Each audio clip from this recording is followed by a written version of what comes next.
Welcome to a very, very late show. Actually, 15 minutes late.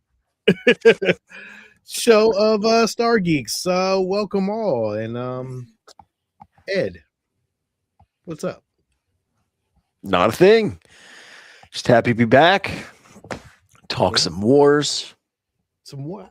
Is there a lot of wars stuff to Nah, talk but about? but that's the joy of doing this is that it doesn't matter. There could be nothing going on, and I can still talk about Star Wars for hours. So Yeah. Yeah. Yeah. Did you get a chance to check out that Doug Chang thing on with Andy Savage? Adam Savage? I have it on my queue list, but I haven't watched it yet. Dude. Oh, I know. And Adam Savage is fantastic. I love him.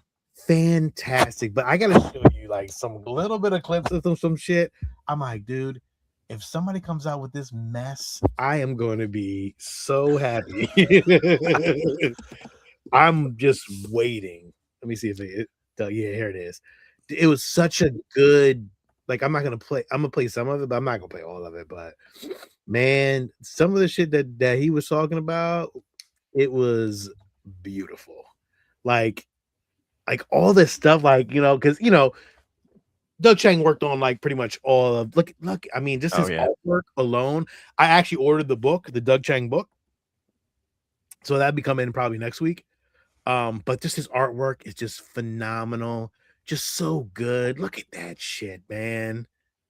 Like Doug Chang is like Macquarie in many ways. Like the Oh shit yeah. that he created, like and it's like his autobiography of things he just created and just things he did, and like they're walking through Lucas films and like, dude, you gotta see, like, hold on.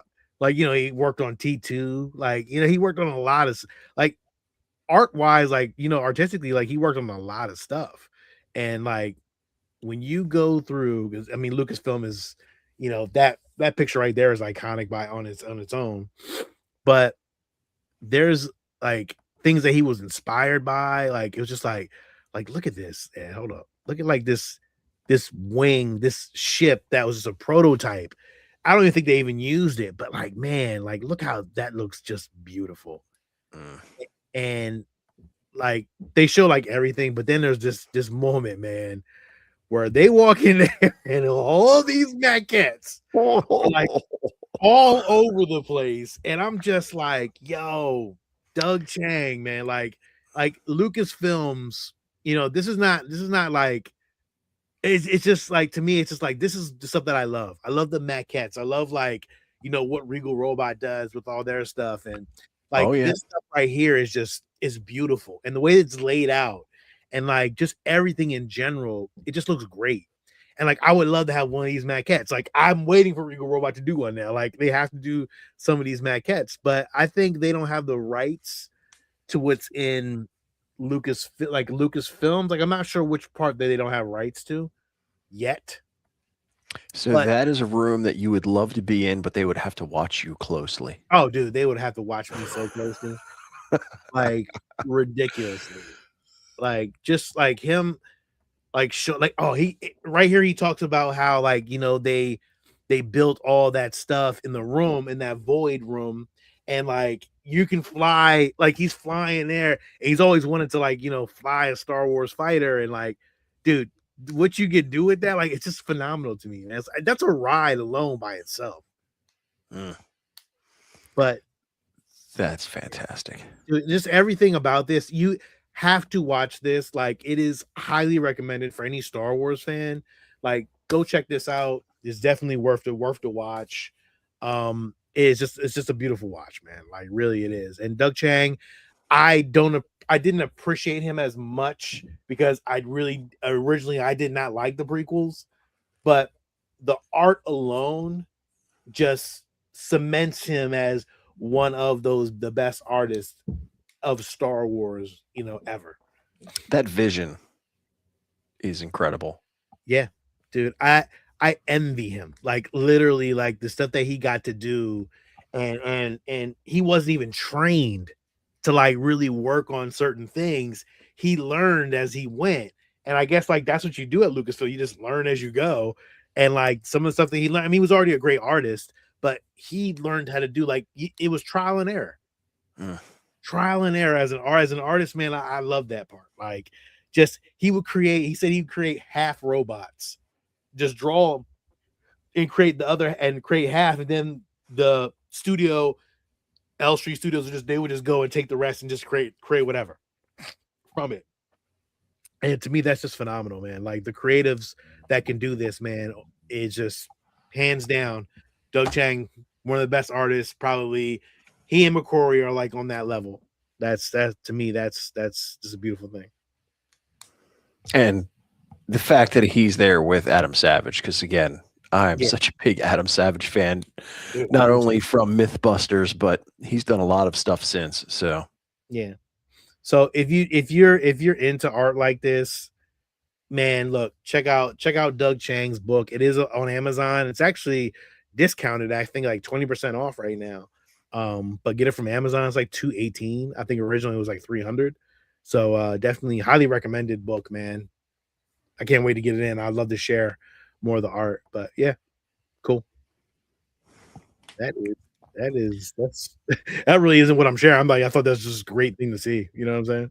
Oh yeah. Yeah. But yeah. Anything else, Ed, you did this week? No, nothing out of the ordinary. Nothing Star Wars related? No, but I know we were talking earlier, and just some of the stuff that I've seen and I've read and I've been looking at, I wanted to go back and rewatch Andor. Yeah. I want to real quick. I want to congratulate George over the hyperdrive. He just got certified to be part of the he has a Mando costume. Oh, he's a Mando Merc? Yeah, he's a part of the what is it? The 501st? 501st, yeah. That's awesome. Congrats, because that is not easy by any stretch.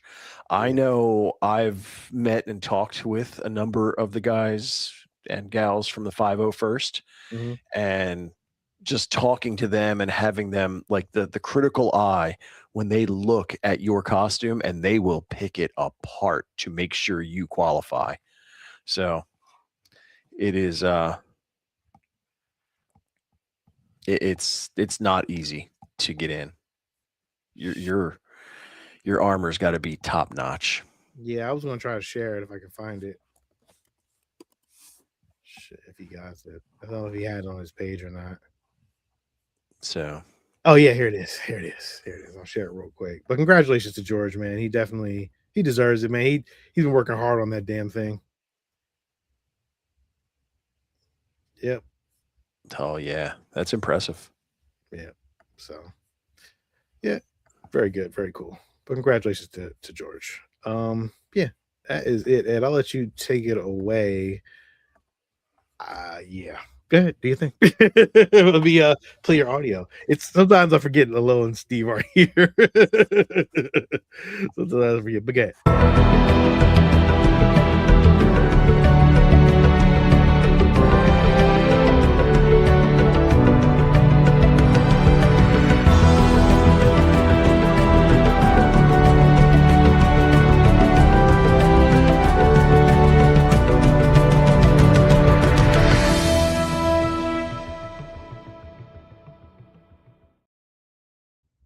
Yeah, I'm gonna let you take it away. I'll be right back in 2 seconds. Keep talking.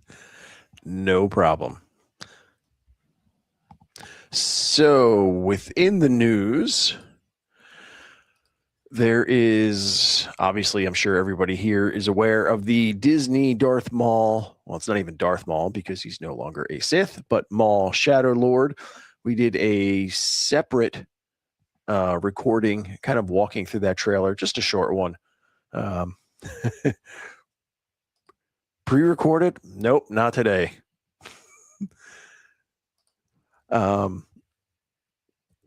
So with the Shadow Lord, again, check out that separate video that we dropped talking about that. Let's see, the real big thing, which I know we were hoping that Lil would especially be joining us, but I think he's running late. He's caught up in some actual work stuff. And I'll come back to this when Sean's here, because this is more of a conversation piece. But the new Disney CEO as Josh D'Amaro. And the question is what does that mean for Star Wars? I know that Josh D'Amaro is definitely more of the operational side of things with his background as far as his involvement with the parks and everything that's kind of customer facing. So, and I'm also aware that he is much more involved when it comes to the digital aspect and a lot of AI, which was talked about in a conversation that they had in an interview. So, being that he's more involved in park type things and specific to the customer driven part, it'll be interesting to see how he views these different properties and things within Disney and drives that. I know Bob Iger was more in kind of the larger scale, kind of 50,000 feet view of it, which obviously we had some major acquisitions come under Iger's view. So I'm excited because I think with Josh's look, with how not only Disney, when it comes to Star Wars, but also Marvel and other things, how it all ties together with that customer facing aspect as far as parks and merchandising. So I think it will be good for all of these going forward. And I'm assuming that, well, Josh was the driving thought behind what went into Galaxy's Edge. I'm sure that he was also a big part of the big change that's taking place with it.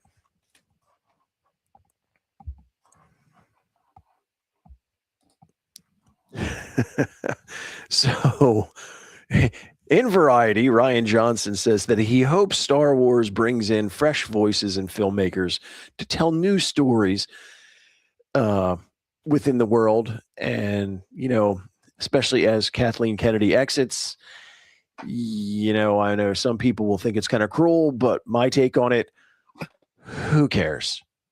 Who cares about what? Anything Ryan Johnson has to say about Star Wars ever again. Like, hey, quit talking to him about it. Just let him do whatever he wants to do going forward. No, Destroy 77 is not pre-recorded, brother. Sorry about that, man. We see you, but we trying to do things differently. Sorry about that, brother. So I brought up the whole thing in the news with regards to Josh D'Amaro and his kind of background. Okay. What do you think? I don't know. I wanted to ask a little about this one because I agree. He actually met this guy, and I'm sure because nice of what he was responsible for when it comes to like the parks and the cruise ships. I mean, I'm not surprised he hasn't met him. I'm curious to see what happens with Star Wars when this guy takes over. I don't know. What has he done? Like, he's done everything for the parks and everything like that, right? Yeah, he's more operational. You may be absolutely right. It may not be, nothing at all might change. True, Frankie. You're right. Nothing may fucking change at all, or it might change for the good. Who knows at this point? Like, I don't know this guy. Like, he doesn't really. His credentials are pretty much what he's ran the parks and stuff like that and the ships. So I don't know. I'm very curious though. Like, it's like Bob Iger like stepped in for the last guy, so now he's stepping away again to another guy. So I'm like, is this gonna work? I don't know, man. I really don't know. I just hope good things happen. That's all I can ask for. Yeah. So Taika Waititi says that his Star Wars script tries to harness a little bit more of the fun from the original Star Wars series, which is no surprise given the kind of lighthearted nature his most recent projects have been. And so outgoing Lucasfilm boss Kathleen Kennedy describes his script or story as somewhat alive. I have no idea what that means. Either. I do enjoy some of Taika's films. I don't know if that new kind of fun vibe feels right in Star Wars with me. I'm sure some people like it, but for me, I don't I don't think it fits what Star Wars is. Now, Star Wars does need to have some of that levity in it. That's always been a part of it. But I don't think his tone sits in there. It's like it's Orion to hold his beer. You know what's funny? I do like Taika. I like everything he does, to be honest. I actually wouldn't mind seeing like kind of a funny Star Wars something like there's a story about these two stormtroopers that like do cleanup. I think it's a comic, and like you could do something like that. Like you have to do something like based off of something, but like the underground part of it. You know, like it'd be like the lower decks or something like that. You know. All right, so like his spin and Robot Chicken Star Wars, kind of in that vein. Or was horrible. I believe me, I know. And Ragnarok that is what scares me. Ragnarok was okay, but the Love and Thunder. It was Ragnarok was good, but it was on the edge as far as being too corny, campy for my taste. But let's see. So the writer for Starfighter was telling Screen Rant, no cameos. So he says you're not going to see any of the characters that you've seen in any other movies. I'm okay with that. Now, I'm fine with that if he's talking about like characters. But one of my biggest issues with these sequel films is not so much named characters, but creatures and other things that feel Star Wars. I don't want it to be something totally new that you're like, does this really fit? I always like when you have certain species and certain other things that are universal within the galaxy. Relatable to like calamari, like the those calamari characters, or exactly. any alien. Like to me, you can use an alien over and over again in these worlds, and it wouldn't be like, oh no, like you got to have a droid. Like you're not doing cameo characters, but you got to do like characters, like even if they're new characters, and even if they're not the same. Like I don't want to see Admiral Akbar again, but I would like to see a calamari character. I would like to see Rhodians, Twi'leks, Wookiees, things that feel Star Wars. Yeah, see, this is where you fucking up at. This is where you're gonna start getting shit, because now you're trying to not use the shit that we've already got, which works for people. And now it's like, okay, what are you doing then? And I get, they want to expand their creative abilities and they want to broaden the galaxy, and that's fine. I'm fine with adding new things, but you can't discard the old things in place of it. Right. That's where you start fucking up. That's where you start losing the fans, because now you want to do your little art film, and now everybody is like, well, this wasn't Star Wars. And now you're like, oh, why? Oh, when I filmed it, I had the heart of Star Wars. No, you didn't have the heart of shit, because you didn't use any characters that we fucking love, or like characters that are aliens that like are relatable. And that's the problem with the new Star Wars stuff. Even though they are very relatable, I think that the story just didn't work for that, because I think the Order 66 shit was kind of dope. Like I'm not Order 66, but the New Order stuff, I thought that was dope. I love the new stormtroopers at first. Like I thought they were really cool. Starfighter. Yeah, but they didn't use any of that stuff. Like they didn't use it well enough for us to be like, oh, okay, these stormtroopers do suck, but like we don't care enough about them. And like Dr. Phas, but Captain Phasma. Like it was a great fucking character. That character was dope as shit. But the line, like they didn't do anything for the character at all. Yeah. So like there's things that are hit and misses, but like I don't know, man. I'm hoping this is gonna be cool, but I would love to not consider it canon. But unfortunately, that's not something we get to determine. Yeah, right. So they tripping. I don't know what they talking about, but but you should not have said, don't listen. I wish directors just wouldn't say shit. Like, don't say nothing. All we want to hear is, oh yeah, I'm making a good Star Wars movie. I think the fans is gonna love it.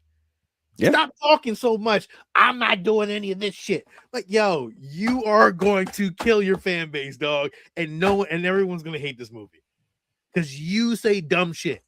Stop saying stupid shit. Yeah, don't feed the online trolls.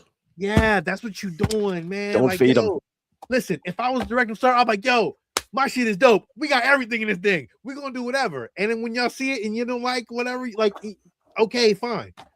But don't start yourself down the track of I'm not using any of the characters that aren't canon. Yo, you crazy. You already done sunk your ship already, man. All right, so Lucasfilm is reworking Dave Filoni's Star Wars movie into a Disney Plus project, and it's kind of along the lines of Heir to the Empire, which, I mean, fits in with what he's doing, because we know when it comes to Ahsoka, and we know with the way that everything's kind of shaping up with regards to that, so I'm fine with it. Again, so Dave Filoni's not going to do a movie yet. Well, it sounds like they're reworking it to be more of a Disney Plus show, but they keep going back and forth. So, I mean, you figure they took The Mandalorian, which was a show, and then reworked it to become a feature film, and now they're taking a feature film and reworking it to go back to Disney Plus. I mean, I don't care which way you bring it to me, as long as you're making sure that it's good content, like the Obi-Wan series. Enjoyable, would have been a better movie than it was a show. And we saw that from the Pattinson cut. Pattinson cut was what, I mean, there was too much.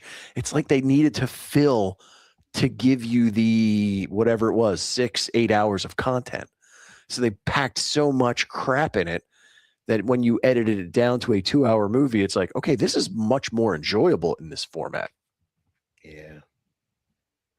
I don't, man. Like, see, you know what? I kind of wish that this Filoni film kind of took place after the First Order, like not before the First Order thing, because now it's like, oh man, you had this strong ass villain, well, in this time frame, and like when we got stuck with Snoke, like, I still think that what he's proposing is what brings about the First Order. Yeah. That because of what Thrawn does when he comes back and how he revives the Empire, and it'll give us a direct link to go, okay, well, how did we all of a sudden have this First Order entity that seems very much like the Empire, but I thought we stopped, like it's kind of didn't make sense. So yeah, I don't. I think Thrawn is just a better villain overall. Oh, yeah. I think. I mean, I like. This could be just better than the whole sequel movies, like all. I mean, actually, that's not a high bar to set. I know, like let's be honest. I think at this point, the Mando universe is better than the sequel movies altogether. Right? I don't think that's a question. Yeah, I think if you take Mando, Ahsoka, and just kind of add those two together, like I think this is already better than what 7, 8, or no, I would say 8 and 9. I like 7, but 8 and 9, terrible. Yeah, I'm sure the board had a lot to do with that, because let's face it, they make more money from theatrical releases than they do from Disney Plus shows. Yeah, so I agree. And that would be the case. I wouldn't mind seeing this as a movie. I don't know. Now, as far as a good Disney Plus show, and this will be interesting to see with Dave Filoni taking the helm, since he sat right next to Lucas and learned at his right hand. Could Dave Filoni give us the long-shelved Lucas project, Star Wars Underworld?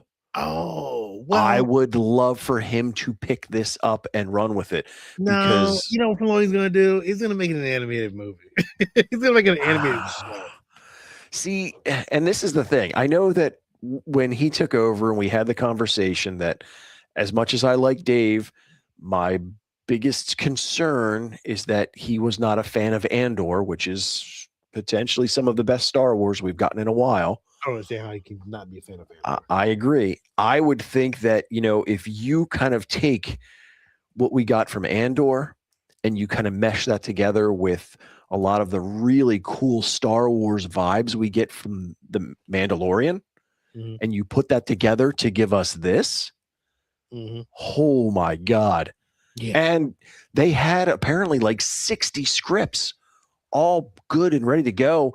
That part of the problem was that Lucas's vision for this couldn't be done technically or within a budget to make it justifiable for television. Right. That's all changed now with having the volume and other things. Now, I'm sure that board members will look at it and go, well, you know, we saw what Andor cost us, and we can't go down that route. But I think you could give us a really well produced show like this. Yeah, but you know the problem with that is you got to have main character. Who's going to be your main character of the underworld? Like that's something that you got to kind of fit into it. Like, are you doing a new character? Like, that's a whole build up, dude. Like, you got to really kind of set something right with that because you just can't focus on just different things in the underworld. Like, you got to focus on one character and tell a story, and then it's got to be more characters you got to tell a story with. So, like, that's a whole thing. That's a whole thing. And Frankie, I know you want Boba Fett done right. I know, dude, but unfortunately, we ain't getting Boba Fett again. I don't think. I think that ship has mighty sailed. Like it may be gone. Unfortunately, sad, but it ain't happened. At the moment, you need to set the bar low with Star Wars. Yo, zombie, I agree. Like the bar has got to be kind of low.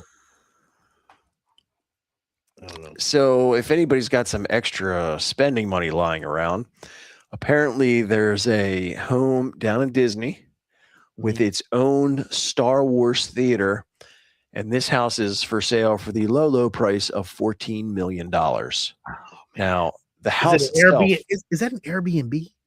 I can't imagine that it's an Airbnb. The house itself is beautiful as far as it being a very big, well done house down in Florida. Adam is correcting you. He said that he enjoyed Andor and it has a place, but it's not the focus. He is more Star Wars was for younger audiences. Okay.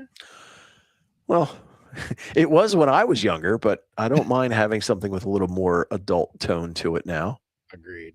I mean, I'm fine with a mix. You know, we talked about that with some of the Marvel things, how, you know, they gave us different tones when the movies were really good. So,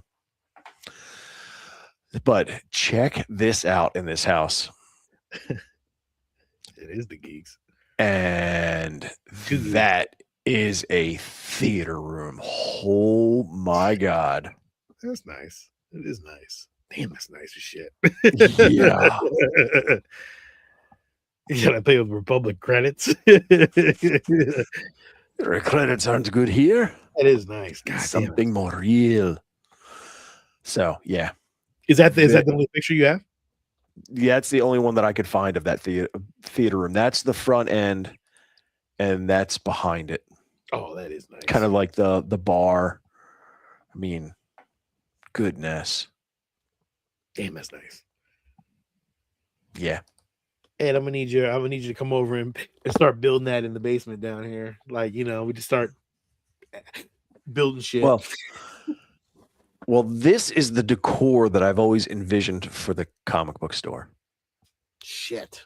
Because, like I said, my vision for a comic book collectible toy store was I want it to feel like it's the comic book shop on the Death Star. Oh shit. That's always been the vision.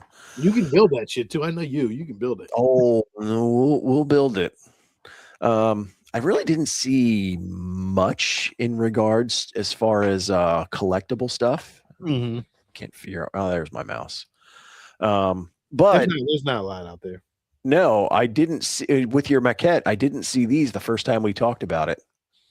Oh, I didn't show those either. I'm okay. Yeah, I mean, no, but it kind of goes hand in hand with the maquette that I know you'll have before too long. Yeah, I did. At least I do. I'm actually happy I got this. Like, I'm very excited. I can't wait for it to come in. It'll definitely be a nice piece added to my collection.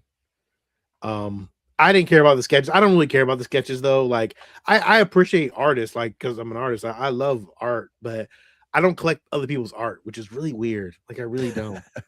I don't know why. I'll collect the art book or art books, but individual artists, like I just don't do it. I don't know why. It's weird. Like I just have this weird thing. Like if it's not like a Macquarie piece of artwork, or that's really it, to be honest. Yeah, and like art posters and stuff like that. But I don't collect art. You collect art books. Yeah, I collect art books, but I don't collect art from other artists. You think I would though? Weird. Yeah. Trench Runner comics and collectibles. Ed. I'm writing that down because I want to look it up. Adam. That sounds dope though. Like, yo, that really is a nice name. That's a really good fucking comic book shop. I mean, when Ed opens up the comic book shop, all this stuff is going over there anyway. Like the Han Solo and Carbonite's definitely going over there. Bring it. Yeah, I got to get rid of this thing, and at least I know that you're going to take it at some point. Oh, heck yeah. Yeah, that's going to be nice in the shop too. Oh, without question. That might be one of those things that, I pay you for, and then I just put like some crazy price on it so no one ever buys it. Ever buy? Yeah, pretty much. Like, shit, what I got it for, I got it for a steal. So yes, this has always been my vision. As an entrepreneur, I have a few businesses, and my son has known since he was very little that everything that I have leads there eventually.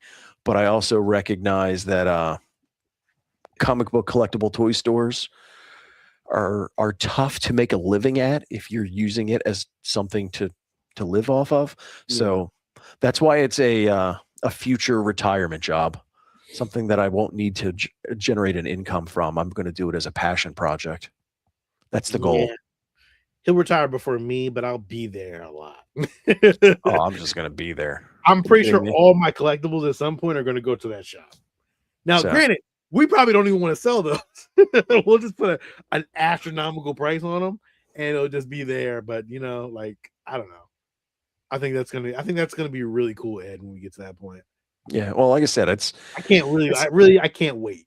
It's at least 5 years out because I got to get my kids through college. Because of course, I got to get mine through college too. So. Yeah, that's got to take priority. But after that, that's the game of the game. Yeah. So, other than that, I know, like I said, we covered this in a separate when we watched the trailer. We did. And walked through it. But I did put together, because it got me going down a rabbit hole of my own, just a little bit of background information about Darth Maul as it fits within canon. Because as we know, when it comes to Star Wars characters, there's canon and there's legend, and you can go deep on both. Yeah. But with regards to the canon aspect, so Maul is... canon. I was going to say, I just want to let everybody know Ed's about to open up a can of whip ass on the knowledge. So just be prepared for this. Okay. Yeah. Well, I mean, if I'm sure some of the folks here have read a bunch of the comics and are familiar with this, but for those who don't know, so Darth Maul is the child of Mother Talzin, and he has two other siblings. Yes. One of the sons of Dathomir. So so it's Maul, Savage, and Farrell. Now, when Maul is born, Mother Talzin recognizes that he is very powerful within the Force, and she's not the only one who notices it. So does Sidious. So he heads down to Dathomir to pay her a visit. The two of them kind of go at it and almost comparing powers and abilities, and they come to a truce, and Sidious kind of sells her on this idea of, we're going to work together. I wonder if they're going to show this in the Maul show. I would love some flashbacks. I would too.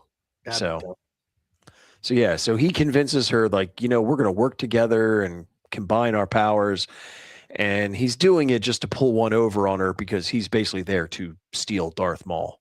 Well, Maul at the time. And because he does that and scoops him up and takes off into the galaxy, that's why she has such a hatred for him forever going forward. Now, in his raising of Maul, At one point, he takes him to Malachor, which is a planet that was the location of a huge Sith and Jedi battle. Mm-hmm. As they go, there's all of these bodies that are in various states of kind of destruction.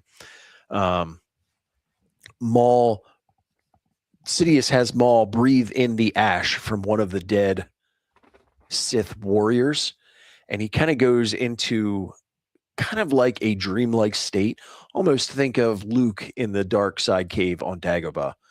And while there, he kind of gets transported and is experiencing the battle through all of these Sith warriors and feels all of the anger, all of the pain, being pierced by thousands of lightsabers. Damn. And in doing so, this, I think, becomes one of the fundamental points in Maul's character going forward. And this is why he has such a hatred and wants revenge on the Jedi. Is Maul being set up for a cinematic stuff, or is this like whatever the F that General Thrawn zombie stuff was about? No, Maul takes place before all that. Like during the Rebels time. Like before Rebels, actually, right? I would say during the Solo time, probably. Well, it's before Solo, because it will lead up to that. Yeah. Because he's the head of the Crimson Dawn. Correct. Okay. It's kind of giving us that backstory. Yeah. Cool. Darth Maul's double-sided lightsaber is inspired from Exar Kun.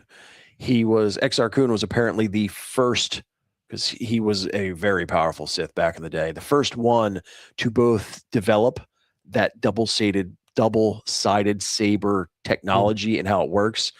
Apparently, it's extremely difficult to wield and is really meant for extreme offensive fighting styles. Oh, wow.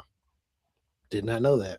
So at some point, I'll probably go through and do and go into some of like an Exar Kun or other cool historic figures. No, bath time he's not going to be in any cinema stuff that we know of anyway. So Sidious tells Maul, you cannot use your saber, because again, part of his grand plan is Sidious is setting everything up to create all the conflict, to build the Empire.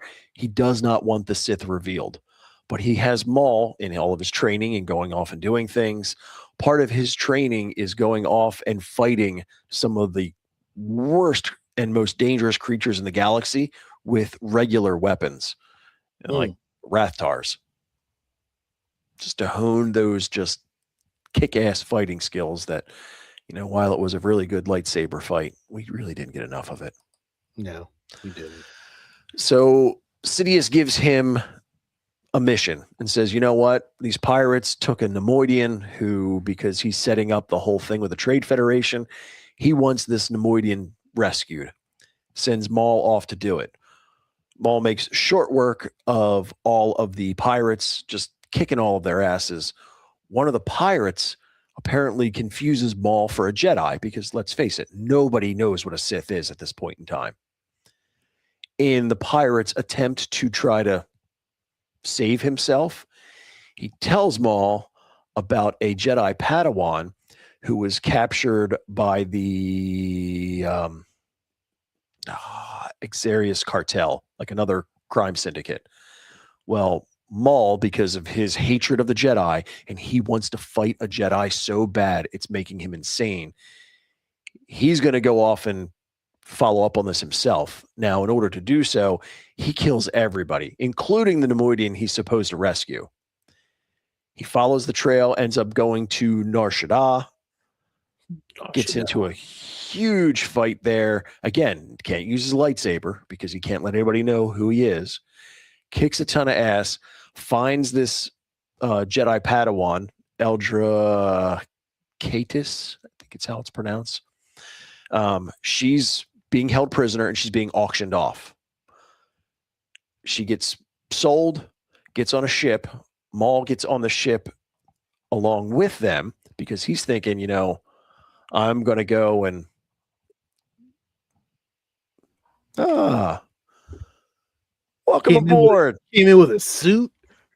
I ran upstairs just so I could be here with you guys. Oh, I appreciate you. You didn't have to though, man. We're almost done. I figured I checked in real quick, and I don't know if you saw. I said hi on the message. There's some great audio comics here on the tube for these comic runs. Oh, thank you. I appreciate that, bro. Thank you. So she's the head of the crime syndicate that has sold that Jedi Padawan. She gets loaded onto the ship. Maul goes on there. Now, she's devious because what she does. Now, wait, my question to you is this the Padawan that is in the cartoon that's coming out? No. Okay. And I'll tell you why in a second. Okay, thank you. So the criminal underworld has this whole thing set up. So they sell her. So they make their money from the sale. They also sabotage the ship that she gets put on. So as they're leaving, they blow up a portion of the ship, forcing it to crash on a planet. Now, they don't know Maul's with her. And basically, she's also now selling the rights for bounty hunters to go to the planet to hunt this Jedi. So she's making money all sorts of ways. But Maul is now down on this planet with her. At first, the two of them work together to stop all these bounty hunters and to save themselves. But, the whole reason that Maul did this whole thing is that he's there to fight and kill a Jedi. So technically, she is the first Jedi in 1,000 years to know of the existence of the Sith. But she doesn't know it for very long because he kills her. Oh, yeah. Yeah, that's how we know it's not her. Enough said. Yeah. So he gets to do everything he wanted. He ends up going back to that cartel and kills all of them too, because he realizes there can be no one left alive who knows what he is and what he did. Because Sidious had warned him, don't you dare get yourself revealed or I will kill you myself. So he finishes this whole side mission, goes back to Sidious, and I'm sure this is a big shock. Darth Sidious knew about everything the entire time and kind of set it up as a test and was actually proud of him for the way he pulled it off and kept it secret. Good. So Sidious takes him back to Malachor one more time, where he does the same sort of thing with the ashes of a deceased Sith warrior.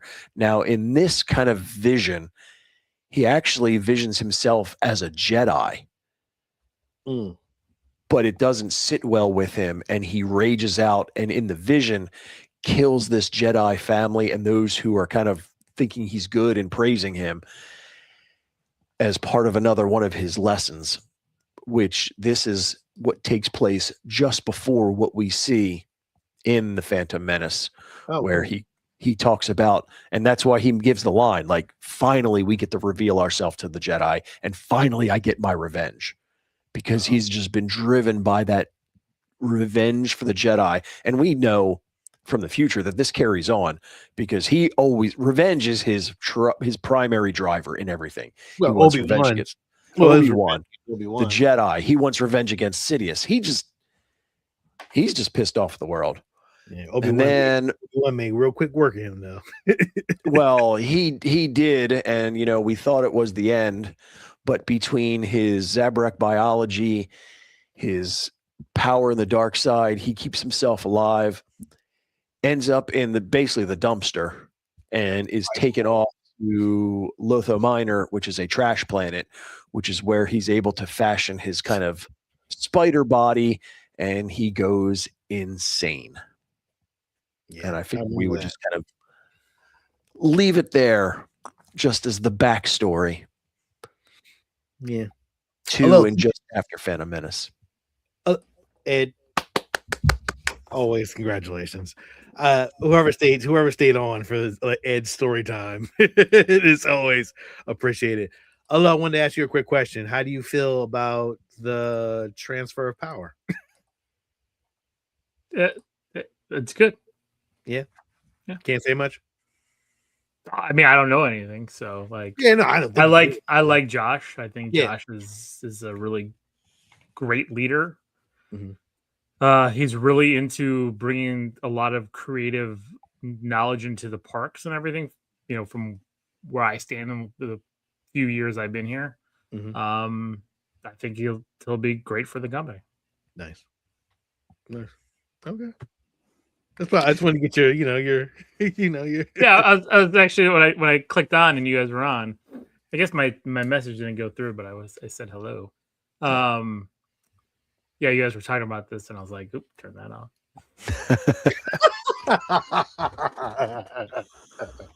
Well, we appreciate your insight, man. That's all. Yeah, no, Josh is great. So yeah, no, he looks like a nice dude. Like, I've seen like videos of him. He was in the parks and stuff like that. So cool guy, man. Like, we'll see what happens, man. And I know some of the folks I think even commented, like, you even wonder from our perspective in this show with its relation to Star Wars, how much impact does the CEO really have when it kind of filters down into this portion of it? I mean, well, there's a board and all that kind of shit. Well, not only that, I mean, Dana is she's the chief creative officer now, right? Dana Walden. And so she's going to have a lot of say in a lot of that stuff. She's merging a lot of that in. So, I mean, it's not just Josh. It's going to be it's a collective. Yeah, always. And Bob's even been big a proponent on that. Like, I think we've talked about it here, like tying in, especially with the theatrical, into the parks, into the streaming, into everything, into the toys, into all that stuff. And it's never going to be 100% perfect for any company. A lot of companies drop the ball, and when a movie is a hit that they wouldn't expect to be a hit, and they don't have the merch ready for it.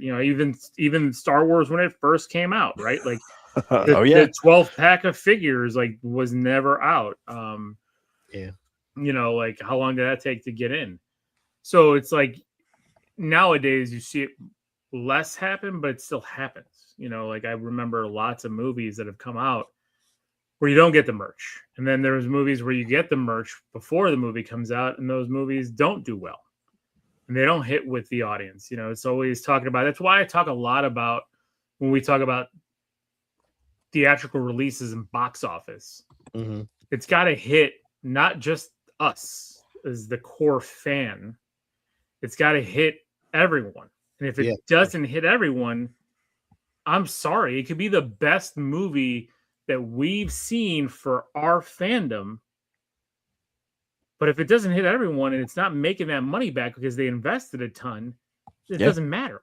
It's not going to go anywhere. But then that's why I said, like, and I go back to, the love for Marvel, and people complain, oh, this is a Marvel flop. It's not, because if you look at the investment and the return on investment, because everybody's just talking box office. Yeah. But nobody looks at the tertiary cost and the impact across, right?